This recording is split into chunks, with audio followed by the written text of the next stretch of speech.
Hello, good evening everyone. This is Nikita. और इन दिनों मैं आपको मार्गदर्शिका पर जो है जनरल साइंस की सीरीज़ प्रोवाइड कर रही हूँ। एंड आज हम लेकिन एनवायरनमेंट का एक टॉपिक पढ़ेंगे, दैट इज़ ओजोन। लेकिन अपना टॉपिक स्टार्ट करने से पहले आई वांट यू 2 मिनट्स। जिस हिसाब से हम लोग वीडियोस बना रहे हैं, मेहनत कर रहे हैं, उस हिसाब से रिव्यूज़ नहीं आ रहे हैं, राइट? ना ही उतने व्यूज़ हैं, ना ही उतने अब रिस्पॉन्स है, ना ही कमेंट्स आप लोग करते हैं, तो इट इज़ वेरी डिसअपॉइंटिंग। अगर हम लोगों को वीडियोस बनाने के लिए मोटिवेटेड रखना है तो आप लोगों को वीडियोस देखनी होगी। प्लस दूसरी बात ये कि ये जो चैनल है, ये ना ही पब्लिसिटी के लिए बनाया गया है, ना ही ये पैसे अर्न करने के लिए बनाया गया है। रादर लॉकडाउन के चलते जो हमारे और आपके जो नए स्टूडेंट्स हैं, उनके बीच में जो एक गैप जनरेट हो गया है, उसको केवल अब ब्रिज अप करने का काम करेगा ये चैनल। ओके, आप अगर वीडियोस नहीं देखेंगे, अगर आप वीडियोस नहीं देखेंगे तो आप कुछ भी नहीं सीखेंगे या कुछ भी आप उससे नहीं ले पाएंगे। लेकिन एटलीस्ट अगर आप वीडियो देखेंगे तो 1% 2% कुछ तो समझेंगे, राइट? दूसरी बात ये कि अगर आप इस बात का इंतज़ार कर रहे हैं कि लॉकडाउन खुलेगा और हम अपनी तैयारी शुरू करेंगे, तो आप बहुत बड़ी मिस्टेक कर रहे हैं। ये वो गोल्डन टाइम है फॉर स्टूडेंट्स जो लौट कर कभी नहीं आएगा। ये वो टाइम है जब आपको एग्ज़ाम डेट्स की टेंशन नहीं है, जब आपको किसी भी चीज़ की टेंशन नहीं है। आपको बस अपने वीक पॉइंट्स को स्ट्रॉन्ग करना है, अपने सिलेबस को मैक्सिमम लेवल तक कवर करना है, ठीक है? दूसरी जो अकॉर्डिंग टू माई स्टडी जो प्रॉब्लम आ रही है वो ये है इंग्लिश और हिंदी की। But trust me, it's been 2.5 years मार्गदर्शिका से मुझे जुड़े हुए, और मैंने सिर्फ यही सीखा है कि सिविल सर्विसेज जो है वो लैंग्वेज से कहीं भी रिलेटेड नहीं है। आपको जो बेसिक नेसेसिटी है for civil services is understanding the topic. आपको टॉपिक समझ में आना चाहिए, right?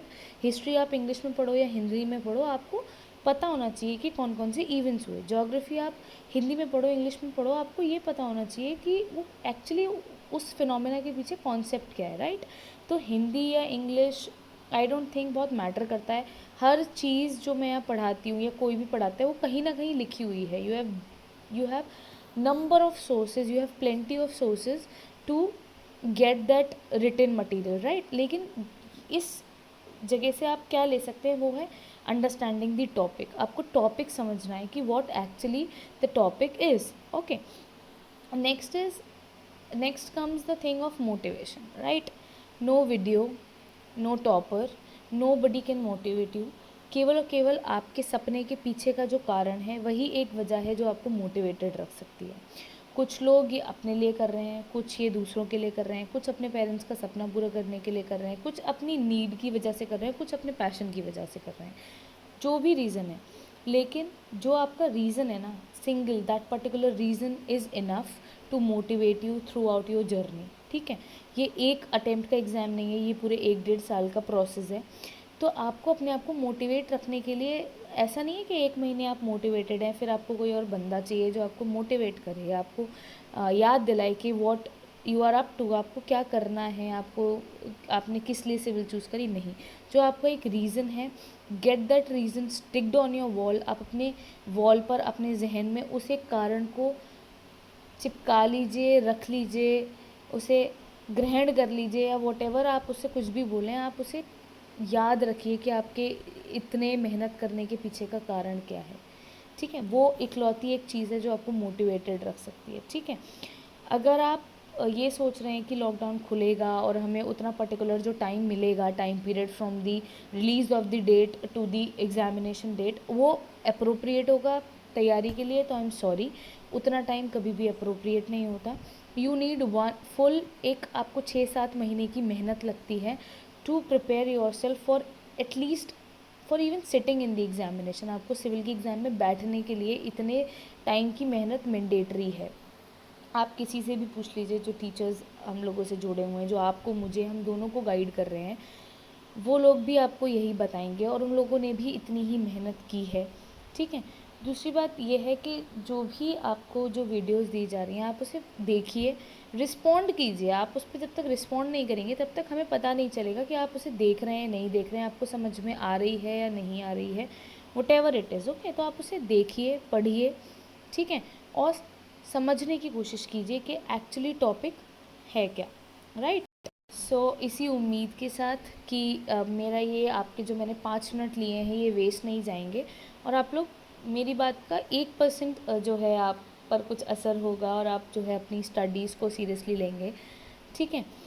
I know the creation of momentum, वो मोमेंटम नहीं बन पाता है, लेकिन ये आप और हम पर डिपेंड करता है कि हमारी प्रायोरिटीज़ क्या है, हम उसको, हम ये जो हमें गोल्डन टाइम मिला है हम इसे कैसे यूज़ करते हैं, कैसे अपने वीक पॉइंट्स को अपने स्ट्रॉन्ग पॉइंट्स में कन्वर्ट करते हैं। ओके, तो it is a long road to travel, बहुत लंबा रास्ता है जो हम लोगों को तय करना है और अपनी मंजिल तक पहुंचना है, आपको भी मुझे भी। तो I hope and I wish कि हम इसमें सक्सेसफुल हों और एक बहुत बेहतरीन रिज़ल्ट के साथ जो है उभर कर आएँ, और अपनी जो है अपनी जो हमारी मेहनत है उसको एक सफल, उसको एक जो कहते हैं ना कि आप अपनी मेहनत में सफल रहे, वो एक टैग दिलवा पाएँ। ओके, तो विदाउट मच डिले हम अपना टॉपिक शुरू करते हैं, that is ozone. The topic is ozone and I have tried to made it in with prelims and mains both perspective. आपको दोनों में, जहाँ तक आंसर राइटिंग में भी और प्रीलिम्स फैक्चुअल न्यूज़ में भी, फैक्चुअल क्वेश्चंस में भी, ये जो वीडियो है आपको हेल्प करने वाली है। ओके, तो this is how I make my notes, और ये मेरे नोट्स की ही एक कॉपी है जो जिसे मैं आपको जो है पूरा डिस्कस करने वाली हूँ। तो आप लोग भी इस तरह से जा सकते हैं। इस तरह से नोट्स बनाने के कुछ फ़ायदे हैं कि आपको कम जगह में ज़्यादा चीज़ें आप लिख सकते हैं, और जब आपका एग्ज़ाम आएगा तो बहुत सारी पाइलअप नहीं होंगी, मतलब आपको ऐसा नहीं लगेगा कि आपको बहुत मोटी मोटी पोथियाँ रिवाइज़ करनी है। तो you can go with this concept of writing notes. तो हम डिस्कस करते हैं कि ओजोन, व्हाट इज़ ओजोन, पहले हम ये देख लेते हैं। ओके ओके, तो हम देख लेते हैं पहले कि what is ozone. Ozone is a natural gas, it is an allotrope of oxygen, ये ऑक्सीजन का एलोट्रोप है जो कि एक नॉन लीनियर फैशन में, ठीक है। यहाँ पे आपको दिख रहा होगा, लीनियर फैशन कहता है स्ट्रेट, बट ये एक नॉन लीनियर फैशन है, जो इसका स्ट्रक्चर होता है वो एक नॉन लीनियर फैशन में होता है। ओके, नॉन लीनियर तरह से ये अरेंज होता है। ये एक एलोट्रोप है ऑक्सीजन का, जिसमें 3 मॉलिक्यूल्स, ऑक्सीजन के 3 मॉलिक्यूल्स मिलकर क्या बनाते हैं, ओजोन बनाते हैं। ओके, नाउ मूविंग अहेड,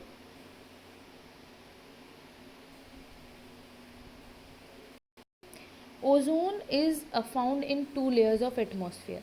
जो हमारी ओजोन है वो एटमॉस्फेयर की 2 लेयर्स में दिखती है, that is troposphere and stratosphere. Okay, तो ट्रोपोस्फेयर में जो आपको ओजोन मिलती है वो बैड ओजोन होती है। बैड ओजोन मतलब ये जो है हमारी एयर को पॉल्यूट करती है और जो है स्मोक बनाती है, ये मतलब स्मोक बनाने में हेल्प करती है, इसीलिए जो है ये ब्रीदिंग के लिए जो है अप्रोप्रिएट नहीं है, that is why we call it bad ozone. Next जो हमें मिलती है वो मिलती है हमें स्ट्रेटोस्फेयर में। ओके, जो स्ट्रेटोस्फेयर में हमें मिलती है वो गुड ओजोन। अब ये गुड ओजोन क्यों है, सेम है, बट ये गुड इसलिए कहलाती है क्योंकि ये जो है हमारे जो स्ट्रेटोस्फेयर है वहाँ पर एक कवरिंग, एक शील्ड बना लेती है, जो कि जो है अल्ट्रा वायलेट रेडिएशंस को अर्थ तक, हमारे एटमॉस्फेयर तक पहुँचने में जो है रोकते हैं, रुकावट पैदा करते हैं, ताकि वो अल्ट्रा वायलेट रेडिएशंस हमारे अर्थ तक, अर्थ सरफेस या हमारे एटमॉस्फेयर तक ना पहुँचें और हमें कोई हार्म ना करें। ये तो आप सबको ही पता होगा कि अल्ट्रा वायलेट रेडिएशंस जो होते हैं वो हमारी स्किन के लिए या हमारी हेल्थ के लिए बिल्कुल भी अच्छे नहीं होते हैं, they are very harmful.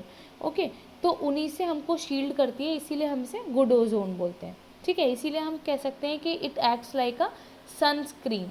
Okay, sun का एक रेडिएशन है यूवी, उससे हमें बचाती है, तो हम इसको जो है सनस्क्रीन का नाम देते हैं, राइट।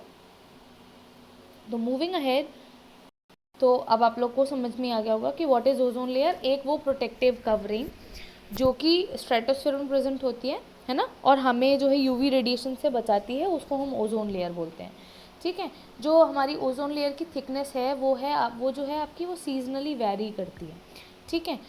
जैसे कि वो स्प्रिंग सीज़न के टाइम में वो सबसे ज़्यादा थिक होती है और सबसे कम होती है रेनी सीज़न के टाइम पे। ओके, तो मतलब वो सीजनली जो है वैरी करती है उसकी।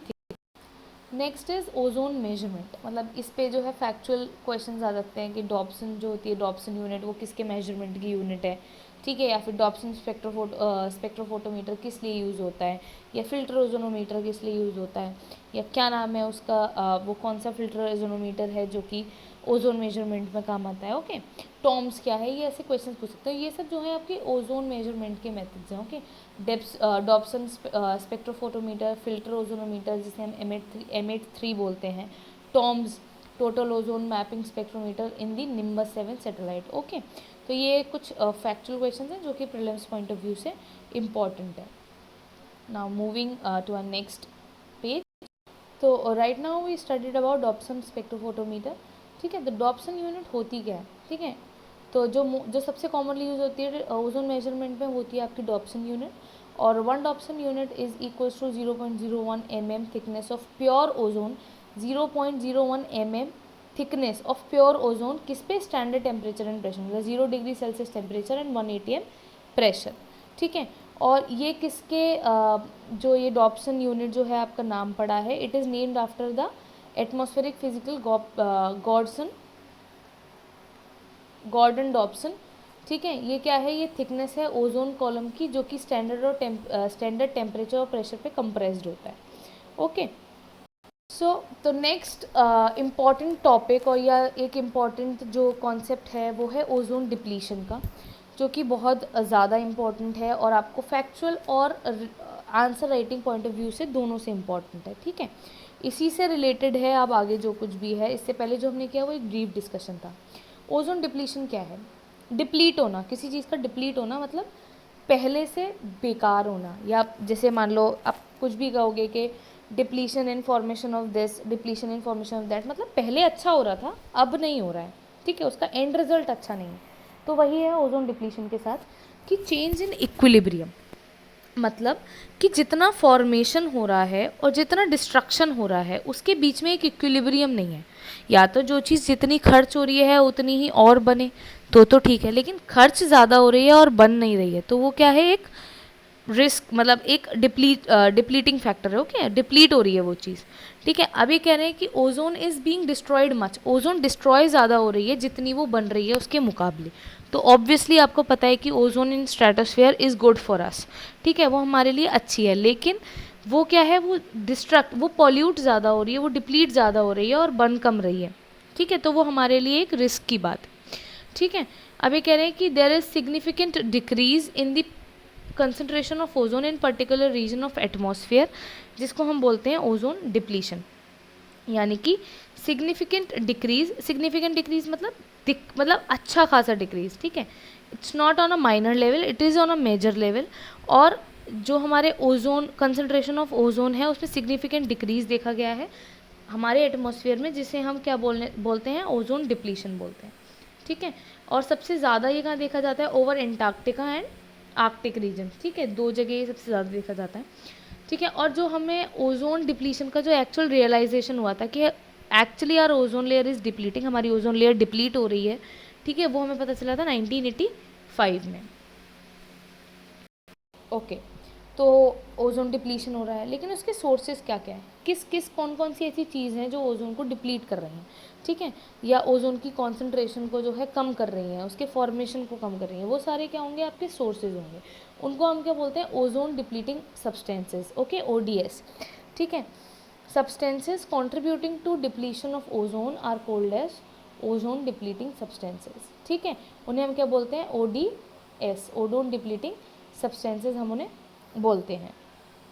ठीक है, जैसे कि क्लोरोफ्लोरोकार्बन जो आपके रेफ्रिजरेटर्स या फिर आपके जो है कूलिंग, AC, एयर कंडीशंस, इन सब में देखे जाते हैं वो।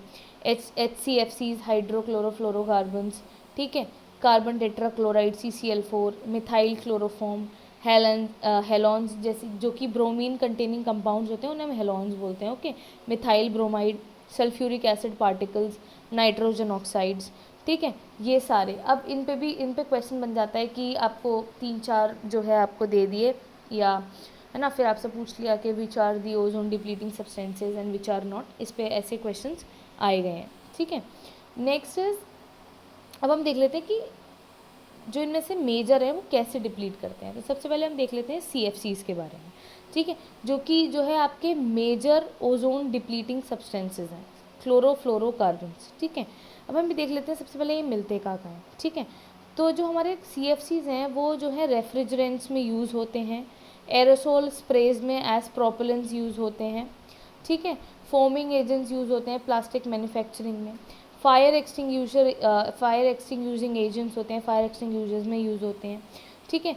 Cleaning electronic and metallic substances जो होते हैं उसमें सॉल्वेंट्स की तरह ये जो है यूज़ होते हैं, ठीक है। फ्रूट को फ्रीज़ करने के लिए जितनी भी टेक्नोलॉजी है वहाँ पे आपके CFCs यूज़ होते हैं।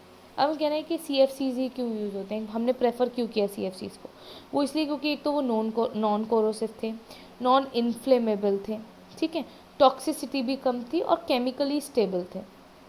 लेकिन हमें एक और पहलू है, ओके, एक और चीज़ है जो कि डीमेरिट है। वो क्या है कि जो हमारे CFCs है ना, that can not be eliminated from the atmosphere, that cannot be eliminated from our atmosphere by the usual scavenging processes like photo dissociation, rain out और oxidation। मतलब जो नॉर्मल आपके स्केवेंजिंग प्रोसेसेस हैं उनसे हम CFCs को अपने एनवायरनमेंट में से नहीं हटा सकते।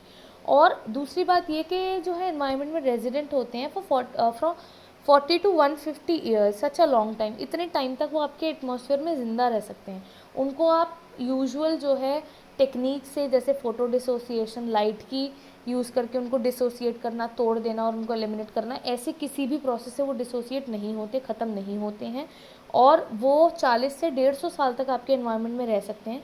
अब इतने लंबे टाइम तक जब कोई चीज़ आपके एनवायरनमेंट में रहेगी, सस्टेन करेगी और आपको पता है कि वो हज़ार्डस है, तो वो कहीं ना कहीं अपना इम्पैक्ट छोड़ेगी और आपके एनवायरनमेंट को जो है पॉल्यूट करेगी या अफेक्ट करेगी। अभी हमने डिस्कस किया कि वो 40 से 150 साल तक रहते हैं, एनवायरनमेंट में रह सकते हैं, रेजिडेंट हो सकते हैं, ठीक है। तो इस पीरियड के दौरान क्या होता है कि वो ना अपवर्ड डिफ्यूज़ करते हैं, ठीक है, रैंडम डिफ्यूजन से। मतलब डिफ्यूजन क्या होता है कि एक ज़्यादा कंसंट्रेशन वाली जगह से किसी चीज़ का लो कंसंट्रेशन की तरफ जाना, ओके। तो रैंडम डिफ्यूजन से ये जो है स्ट्रेटोस्फीयर तक जाते हैं, ठीक है। अब क्या होता है, CFCs क्या होते हैं, वो स्ट्रेटोस्फीयर तक पहुँचते हैं और वहाँ स्ट्रेटोस्फीयर में आपको मालूम है वहाँ तक आपकी UV रेडिएशंस आ रही हैं।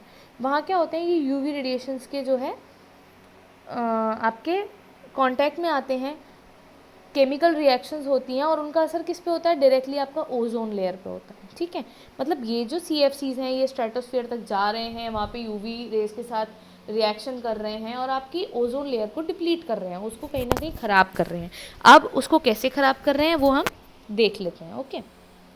हमने देखा कि क्लोरोफ्लोरोकार्बन्स, ठीक है, क्लोरोफ्लोरोकार्बन CFCl3, ओके, इनकी केमिकल रिएक्शन कुछ इस तरह होती है कि जो आपका ये जो क्लोरोफ्लोरोकार्बन का जो है मॉलिक्यूल है, जस्ट अ सेकेंड, ये क्लोरोफ्लोरोकार्बन का जो ये मॉलिक्यूल है ये क्या होता है, UV रेडिएशंस के कांटेक्ट में आने के बाद as soon as it reaches stratosphere, ये जैसे ही स्ट्रेटोस्फीयर पहुंचता है वहाँ पे ये UV रेस के जो है कांटेक्ट में आता है और उसका एंड रिजल्ट क्या होता है कि एक क्लोरीन मॉलिक्यूल जो होता है वो उससे डिसोशिएट हो जाता है, उससे अलग हो जाता है। अब क्या हुआ, ये क्लोरीन क्या हो गया, ये जो है रिएक्शन के लिए उससे अलग हो चुका है, ठीक है, ये फ्री मॉलिक्यूल बन चुका है, इस वक्त फ्री एटम बन चुका है, ठीक है। इस वक्त ये क्लोरीन क्या है, this is free to carry on further reaction, ये जो क्लोरीन है ये आगे रिएक्शन कर सकता है।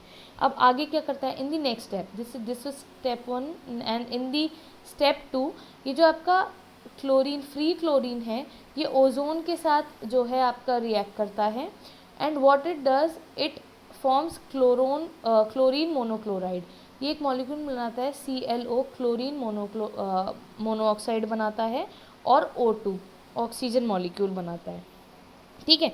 डिप्लीशन आपको दिख गया, O3 थी अब वो O2 में कन्वर्ट हो चुकी है। जब वो O2 है it is no more ozone, ठीक है, अब वो ओजोन नहीं है, ये आपको प्रोटेक्ट नहीं कर रही है UV रेडिएशन से, okay. Now in the next step what happens कि ये जो आपका ये जो था आपका क्लोरीन मोनोक्लोराइड का जो यहाँ पे मॉलिक्यूल बना था ये फर्दर जो है ऑक्सीजन के फ्री एटम से जो है रिएक्ट करता है and what it does is, ये जो आपका क्लोरीन मोनोक्लोराइड था, मोनोऑक्साइड था, सॉरी, क्लोरीन मोनोऑक्साइड, एक ऑक्सीजन एंड 1 क्लोरीन, ये आपके फ्री ऑक्सीजन एटम को हिट करता है, ओके।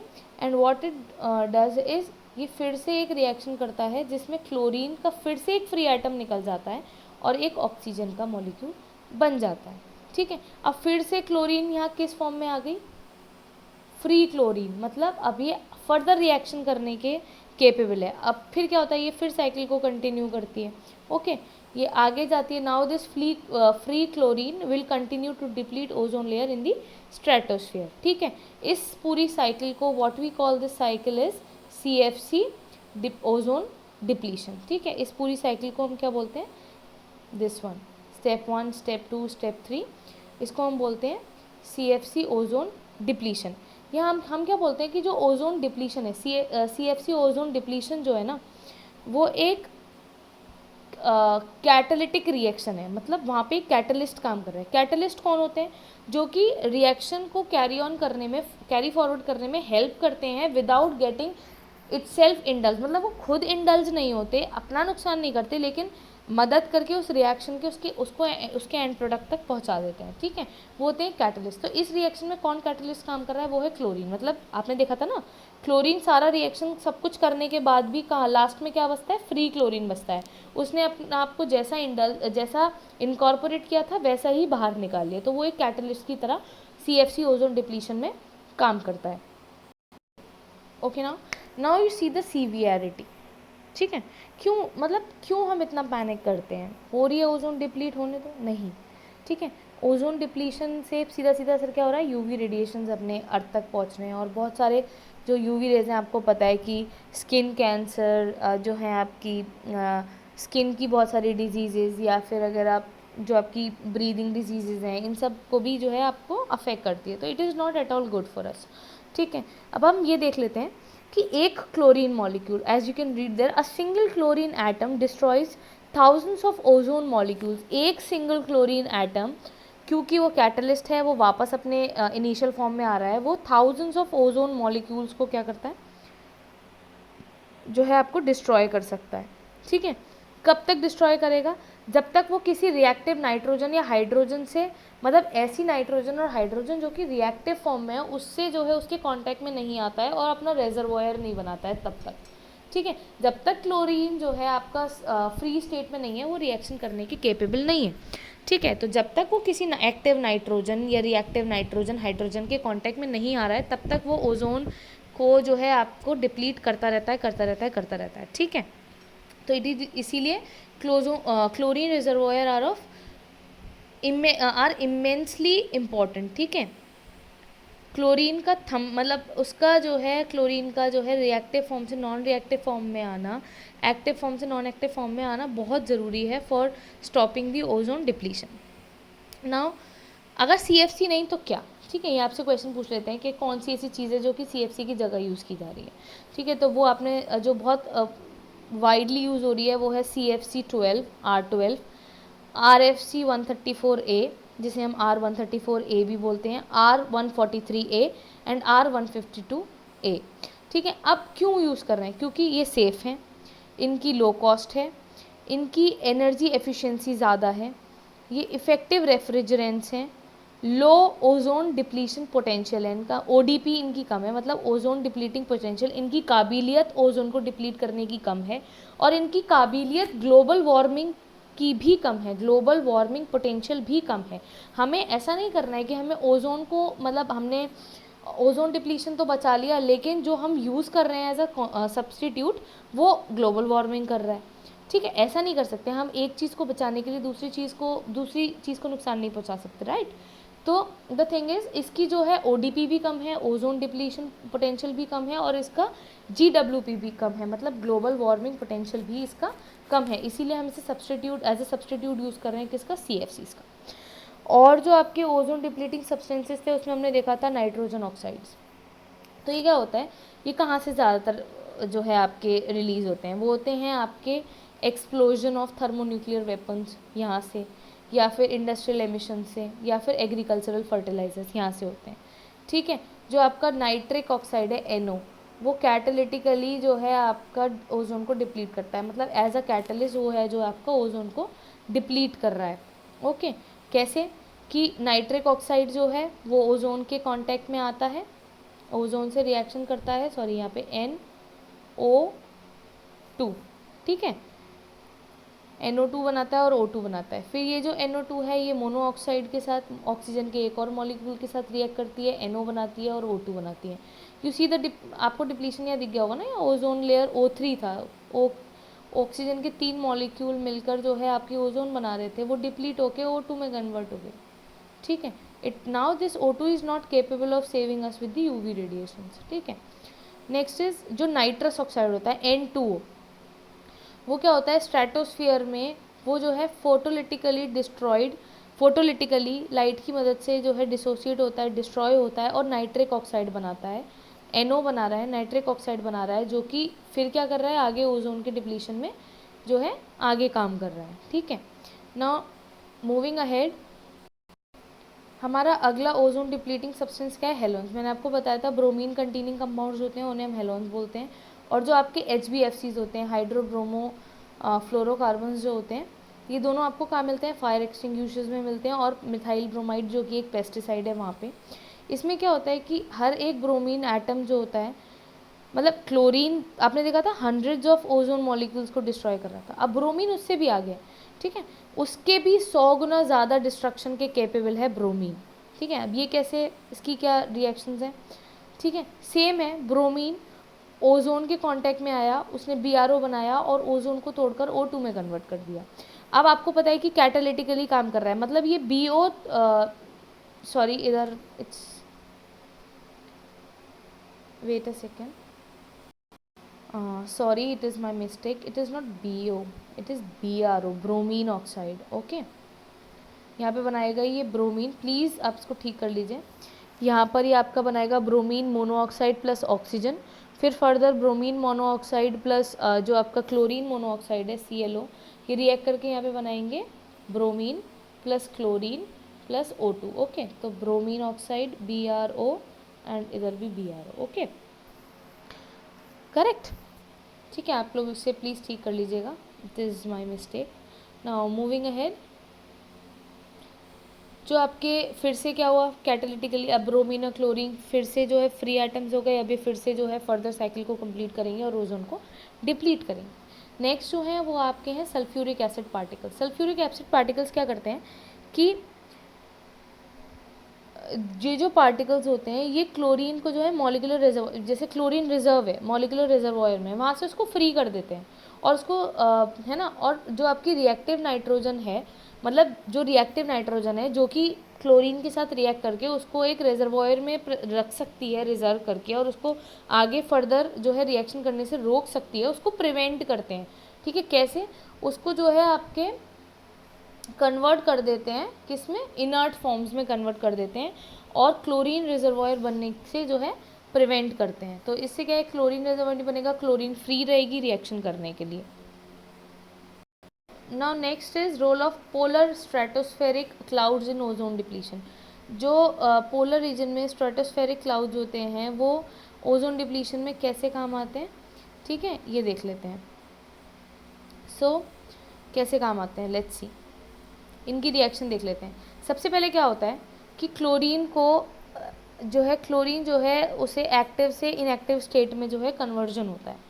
ठीक है, वो कैसे होता है, जो आपके CFCs हैं वो UV रेडिएशन के जो है कांटेक्ट में आते हैं। ठीक है, उससे क्या होता है कि क्लोरोफ्लोरोकार्बन में से जो क्लोरीन होता है वो रिलीज़ होता है। ये क्या है, एक्टिव क्लोरीन है इस वक्त। ठीक है, इसे हमें किस में कन्वर्ट करना है, इनएक्टिव क्लोरीन में। ठीक है, क्या होता है कि एक जो क्लोरीन है ये जो ओजोन के कांटेक्ट में आता है वो क्लोरीन मोनोऑक्साइड बनाता है, फिर फर्दर वो NO2 से रिएक्ट करके O2 मॉलिक्यूल रिलीज़ कर देता है। ठीक है, और क्या बनाता है, ClO राइट। नेक्स्ट एक और रिएक्शन होती है, दैट इज़ क्लोरीन जो है CH4 के साथ मिलकर क्या बनाता है, HCl। अब ये ClO और जो HCl है ये इनएक्टिव क्लोरीन है। ठीक है, अब फर्दर क्या होता है पोलर स्ट्रेटोस्फेरिक क्लाउड्स में कि अब क्या हो गया, ये पोलर स्ट्रेटोस्फेरिक क्लाउड बन गया जहाँ पे हमारे पास इनएक्टिव क्लोरीन है दो फॉर्म्स में, ClO और HCl। अभी ClO और HCl जो हैं ये रिएक्शन करते हैं और जो है Cl2 रिलीज़ होता है और HNO3 as a by product निकल जाता है। अब जो Cl2 जो यहाँ रिलीज़ हुआ है वो यूवी रेस के कांटेक्ट में आता है। ठीक है, उसमें क्या होता है, दोनों क्लोरीन मॉलिक्यूल डिसोसिएट होते हैं, Cl फिर वो क्या होता है भाई, सीधी बात है, अब ये जो है एक्टिव फॉर्म में आ गया क्लोरीन, अब किससे रिएक्ट करेगा, ओजोन से रिएक्ट करेगा। अब ये O3 से रिएक्ट करके क्लोरीन मोनोऑक्साइड बनाता है और ऑक्सीजन को O2 मॉलिक्यूल अलग रिलीज करता है। ठीक है, दोनों क्लोरीन एटम जो हैं ऐसे ही रिएक्शन करते हैं। और further both these chlorine monoxide molecules ClO combines to form Cl2O2। ठीक है, जो कि Cl2O2 बन गया यहाँ पे। ठीक है, ऑक्सी ये तो निकल गया, इतना तो डिप्लीशन हो गया। अब आपको पता है ना कि क्लोरीन बार बार जो है एक्टिव फॉर्म में आ रहा है। ठीक है, अभी यहाँ पे ये बाउंड है ClO मॉलिक्यूल में, यहाँ ये रिएक्शन नहीं कर सकता ClO। ठीक है, ये जो है रिएक्टिव फॉर्म में आएगा। कैसे आएगा कि ये दोनों कंबाइन करते हैं और बनाते हैं क्या, Cl2O2। ये जो Cl2O2 है ये फिर से UV जो है रेस के कांटेक्ट में आती है, O2 अलग रिलीज हो जाता है और Cl2 फिर से डिसोसिएट हो जाता है दो क्लोरीन मॉलिक्यूल में। और ये जो साइकिल है ये यहीं पर कंटिन्यू करती है अनटिल वो किसी वो जो है रिजर्व हो जाए किसी एक्टिव रिएक्टिव नाइट्रोजन या हाइड्रोजन के साथ। ठीक है, अब हम सिर्फ एक बेसिक वो देख लेते हैं कि रिलेशन क्या है। यहाँ पे हमने इतना कुछ पढ़ा, अब PSCs और ओजोन डिप्लीशन में क्या रिलेशन देखा हमने। ये देखा कि जो क्लाउड्स की जो आइस पार्टिकल्स थे वो सबस्ट्रेट प्रोवाइड कर रहे थे। ठीक है, जो कि क्लोरीन को उसके किस में से निकाल रही थी, रेजर्वॉयर में से निकाल रही थी इन एक्टिव फॉर्म। ठीक है, हमने बार बार देखा कि क्लोरीन जो थी वो एक्टिव फॉर्म में निकल के बार बार आ रही थी और ओजोन डिप्लीशन की जो है साइकिल को बार बार कंप्लीट कर रही थी। ठीक है, अब हमने देखा है यूजुअली जो HCl और ClO NO2 में जो रिएक्शन होती है वो बहुत स्लो होती है, लेकिन जो कि जो हमारे स्ट्रेटोस्फेरिक क्लाउड्स हैं, जो हमारे PCS जो हमारे वो हैं पोलर स्ट्रेटोस्फेरिक क्लाउड्स हैं PSCs जो हैं हमारे, वो क्या करते हैं, सबस्ट्रेट प्रोवाइड करते हैं ताकि ये रिएक्शन फास्टर रेट पे हो। तो जब रिएक्शन फास्टर रेट पे होगी उतने ही फास्टर रेट पे क्लोरीन मॉलिक्यूल एक्टिव फॉर्म में आएगा, उतने ही फास्टर रेट पे ओजोन डिप्लीशन की साइकिल घूमेगी। ठीक है, नेक्स्ट इज जो हमारे PSCs हैं यानी कि पोलर स्ट्रेटोस्फेरिक क्लाउड्स जो हैं, ये क्या करते हैं, रिएक्टिव नाइट्रोजन को एब्जॉर्ब कर लेते हैं। अब रिएक्टिव नाइट्रोजन को एब्जॉर्ब कर रहे हैं तो क्लोरीन जो है रेजर्वॉयर नहीं बना पाएगी। क्लोरीन के पास एक्टिव नाइट्रोजन नहीं है, रिएक्टिव नाइट्रोजन नहीं है उससे जुड़कर अपने आप को शांत करने के लिए नहीं है। तो जब तक रिजर्वॉयर नहीं बनेगा वो एक्टिव फॉर्म में है और वो अपनी साइकिल को कंटिन्यू करेगी और डे बाय डे हमारे ओजोन लेयर को डिप्लीट करेगी। Okay, so this is it from this particular lecture. इसके आगे हम देखेंगे कि एंटार्क्टिका और आर्कटिक रीजन पे जो हमारा जो ओजोन डिप्लीशन है वो किस लेवल तक है, कितना है, क्यों है, एंटार्क्टिका में ज़्यादा क्यों है, आर्कटिक पर कम क्यों है, जो हमारा जो करंट सिनेरियो चल रहा है या जो भी करंट से रिलेटेड जो भी ओजोन से रिलेटेड चल रहा है हम कल के लेक्चर में वो देखेंगे। तो please stay tuned and as I have said earlier also, आप प्लीज़ वीडियो देखिए और ज़्यादा से ज़्यादा लोग इस पर कमेंट कीजिए, not for making it popular लेकिन मेकिंग अस नो कि आप लोग को इससे बेनिफिट हो रहा है। इस पर कमेंट कीजिए, लाइक कीजिए। ठीक है, और thank you, I hope you like the lecture. Thank you, have a good day, bye bye.